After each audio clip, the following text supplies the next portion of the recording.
Bom dia, pessoal. Então, hoje vamos finalmente avançar no conteúdo, né? Aquela aula que a gente teve de forma remota foi mais uma revisão e hoje a gente avança então no conteúdo. Hoje a gente começa a ver os balanços de massa com múltiplas unidades, tá? E para isso, para a gente discutir a viabilidade do balanço de massa, a gente vai fazer análise de grau de liberdade. Importantíssimo para resolver balanço de massa. Né? Imagina um processo aí com 10, 15 unidades, você vai resolver um balanço de massa e está faltando informação, né? Você vai gastar um tempão à toa.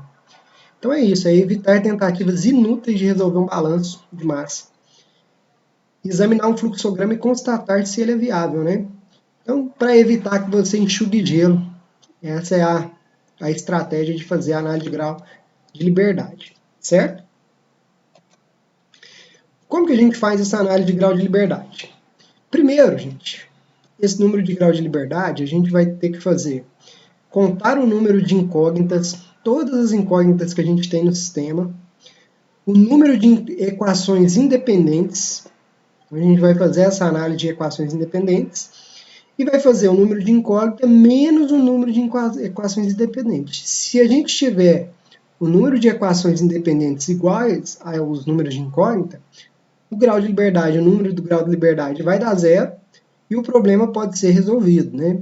Então a gente vai fazer essa equaçãozinha bem simples, contar incógnita, contar equação, subtrair incógnita de equações, dando zero o problema é viável, né? Ou menor do que zero também, se tiver menor do que zero você tem mais equação do que você precisa, certo? E se der maior do que zero, aí tá aqui o mestre Yoda dando o nosso conselho, né? Você começar a resolução seria perda de tempo, ó. Faltam informações para a resolução do problema. Existem mais incógnitas do que equações, ou seja, o seu problema está subnotificado, está subinformado. Tem menos informações do que você precisa para resolver esse problema, certo? Agora a questão que a gente precisa fazer é aplicar esse conceito matemático no processo químico, né? Por exemplo, eu estou perguntando aqui, o que são equações independentes no balanço de massa? O que são essas equações independentes? Primeiro, gente, olha só uma equação desse tipo aqui, ó. Quantas incógnitas a gente contaria aqui no processo se a gente não tivesse nenhum conhecimento sobre balanço de massa? Nessa corrente de entrada aqui, ó, a gente contaria 3 incógnitas, certo? Nessa corrente aqui a gente contaria 3, nessa aqui 3 incógnitas. Seriam 9 incógnitas. Um problema aí que não teria como a gente resolver se não tiver nenhuma informação, né? Não tem nenhuma informação sobre nada, tudo é incógnita no processo, como que resolve um negócio desse? Não tem jeito, né? Mas quer ver que a gente já tem um conhecimento que já permite que a gente reduza esse número de incógnitas? Vocês sabem que a porcentagem de uma mistura, esse M aqui, a vazão, que é a parte de cima, representa a mistura, né? E vocês já sabem que essa composição aqui, a soma de uma mistura, da composição de uma mistura tem que ser 100%, né? Para ter a totalidade. Aqui está falando que é uma mistura de A e B. Então eu sei que x mais y, eu sei que x1 mais y1 é igual a 100%. Então eu posso escrever que y1 é igual a 1 menos x1. Então, esse y1 deixa de existir essa incógnita e eu começo a trabalhar só com uma incógnita aqui, que é a incógnita x1. Essa é a porcentagem de B. Então, aqui tinha 3 incógnitas, agora passa a ter 2 incógnitas. Aqui eu posso fazer a mesma coisa. A soma da composição tem que ser 100%. Aqui também, ó, esse y deixa de existir quando a gente trabalha dessa forma, né? 1 menos x3 de B. Então, olha só. Fazendo isso, a gente tinha 9 incógnitas, a gente já passa a ter 6. A gente vai fazer muito, vai trabalhar muito dessa forma para resolver o balanço de massa. Quanto menos incógnita tiver no problema, mais fácil vai ser a resolução desse problema, certo? Mas eu ainda não respondi o que são equações independentes, tá? é o seguinte, gente. Essa mistura não é composta por A e B? Aqui também não vai ter uma mistura de A com B? Aqui também vai ter uma mistura de A com B, certo? A com B. O número de incógnitas a gente já sabe que são 6 incógnitas, né? E agora vamos contar essas equações independentes para esse caso. Ó, eu sei, gente, que eu posso fazer, para um processo desse tipo aqui, eu posso fazer uma equação que a gente chama equação do balanço total, que é o balanço de quem? Da mistura, não é? Como que seria a equação do balanço total? O que entra, M1, é igual ao que sai, e o que sai é M2 mais M3. Isso aqui já é uma equação. A gente também pode fazer o balanço para a espécie A. Quanto que entra de A? X1 de M1. Quanto que sai de A? X2 de M2 mais X3 de M3. Esse é o balanço para a espécie A. O balanço para a espécie B, da mesma forma, quanto que entra? Aí vai ficar 1 menos x1 de M1 é igual. Aqui eu coloquei y, né, gente? Que é x. Ó. Vai ficar 1 menos x2 de M2 mais 1 menos x3 de M3. Certo? Agora, vamos pensar aqui o seguinte, ó. Lembra que a gente estava trabalhando para processos com uma unidade apenas, que eu falava para vocês que sempre você precisa fazer um balanço a menos? Esse um balanço a menos que eu falava para vocês é porque as equações não são independentes, tá? O balanço total, se vocês perceberem, ele vai ser a soma do balanço de A com o balanço de B. Então, gente, para quem achou que ficou confuso, a regrinha vai ser o seguinte. Como que a gente vai contar equações? Tem duas espécies, certo? Nesse caso que tem duas espécies, então são dois balanços possíveis. Então tem duas equações, são duas equações, e de onde que vem essas duas equações? Do balanço para cada espécie. Vou escrever aqui, para cada espécie. Certo? Então, se eu tenho duas espécies, dois balanços. Ah, mas eu tenho balanço total também. Tem, gente. Balanço total é muito importante, que é o balanço para mistura. Só que esse balanço de massa, ele não é independente, né? Então, são balanços, os três balanços, a gente conta como duas equações independentes, porque o total, na verdade, ele depende de cada espécie, certo? Então, que são independentes, a gente conta o número de espécies. Ah, é um processo químico que tem 10 componentes, 10 substâncias envolvidas num processo químico. Quantas equações de balanço de massa você vai ter? 10 equações, certo? Então, o número de espécies é o número de balanço de massas possíveis. Como que ficaria? Lógico que esse processo é impossível de resolver, né, gente? Não tem nenhuma informação dele, como que você resolve? Mas se fosse para você provar que ele é impossível, como que você faria? O número de grau de liberdade seria o número de incógnitas, 6, menos o número de equações. 6 menos 2, 4. Toda vez que o número de grau de liberdade é maior do que 0, o balanço é impossível. A resolução do problema é impossível. Certo? Então, dessa forma que a gente vai fazer essa análise de grau de liberdade. Isso vai direcionar bastante para fazer em processos de múltiplas unidades, beleza? Para uma unidade apenas, a gente não perdia esse tempo fazendo essa análise. E aí, imagine que eu tenho um processo dessa forma aqui, ó. Processo com mais de uma unidade. Olha só, vamos visualizar esse balanço de massa aqui da seguinte forma. Tem uma corrente de entrada aqui que é combinada com uma outra corrente de entrada que está vindo aqui pelo esse processo. Toda vez que eu tiver um encontro de correntes, quando encontrar uma corrente aqui, uma corrente 1 com a corrente 2, vai formar uma corrente diferente. Então, a composição antes da mistura é diferente da composição depois da mistura. Isso daqui, gente, nós chamamos de ponto de mistura, tá? Toda vez que você tiver um componente dessa forma, isso daqui é uma operação unitária. Você pode representar aí com uma caixinha quadriculada, né? Isso aqui, então, para a gente é um ponto de mistura, certo? Então, imagina aqui que isso aqui seja uma vazão máxima, ó, M1. Aqui a gente tem um M2.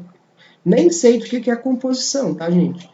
Pode ser aqui, ó, a composição de A, B e C, aqui a composição de D, não vem ao caso. Só para a gente discutir essas unidades, tá?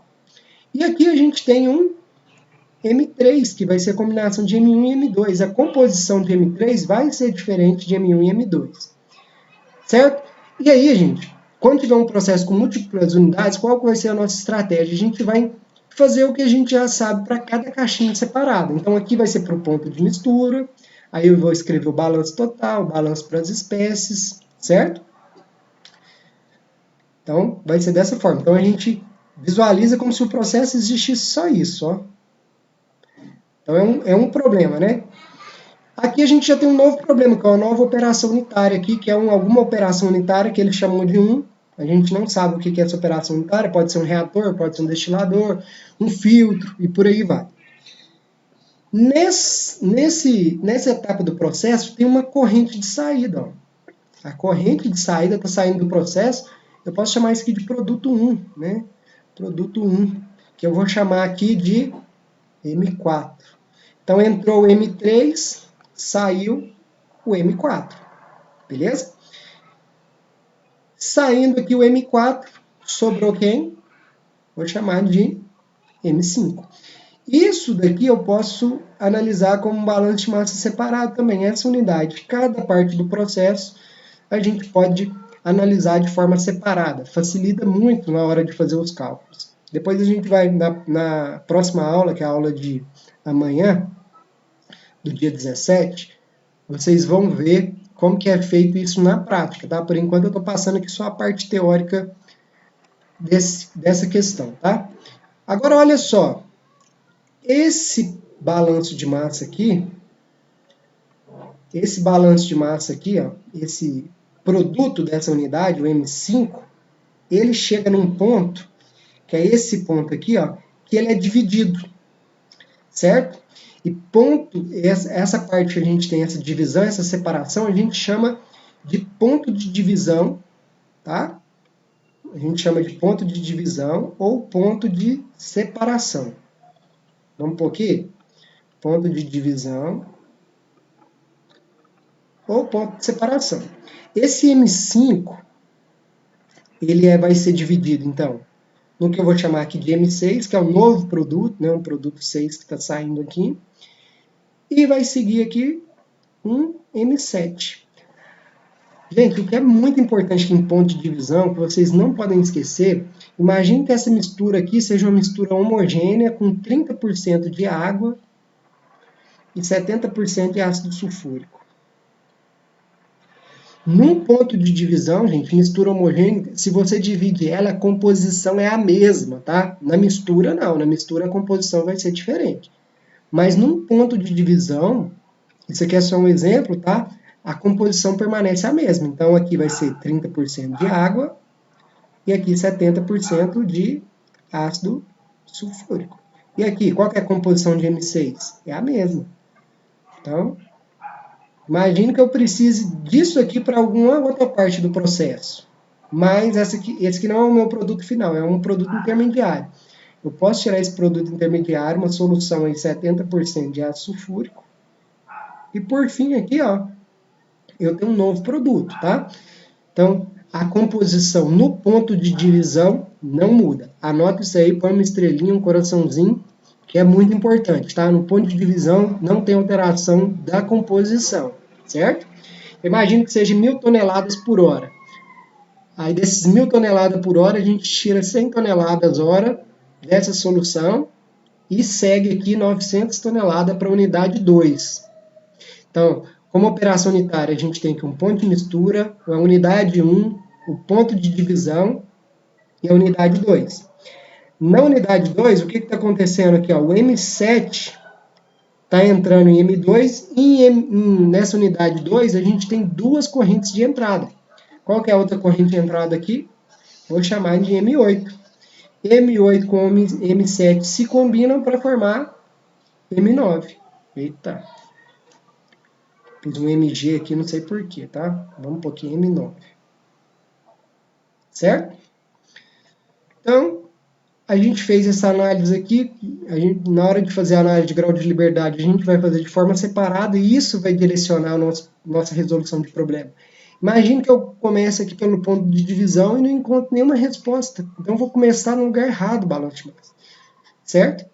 E tem um outro balanço de massa possível, uma outra unidade possível da gente analisar também. Qual que é essa unidade? Você vai enxergar o processo como um todo, tudo que entra no processo, sem considerar correntes internas. O que eu quero dizer com isso? M3 é uma corrente interna da unidade 1. Se a gente considerar o processo como sendo uma caixinha só, essa caixinha vermelha, imagina que seja só um processo. O que está entrando nesse processo? Nesse processo está entrando M2, M1 e M8. Então, são três correntes de entrada. Certo? Esse processo aqui, a gente chama de sistema global. Sistema global. Então, o que é o sistema global? Enxergar o processo tudo como sendo uma unidade apenas, tá?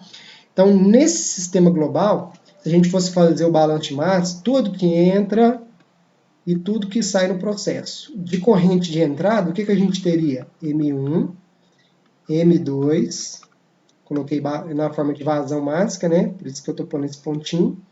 A outra corrente de entrada é M8, certo? Então, são três correntes de entrada. E de saída, vamos ver o que sai no processo? Ó, M3 é interna, M5 é interna, M7 é interna, mas aqui o M4 já é externo ao processo. Então, a corrente de saída que a gente tem M4, M6 e M9. Então, o que às vezes vai ser mais difícil de vocês enxergarem vai ser o sistema global, mas se você fazer esse desenho, colocando tudo que faz fronteira no sistema, no caso aqui o M1, o M2, o M4, né?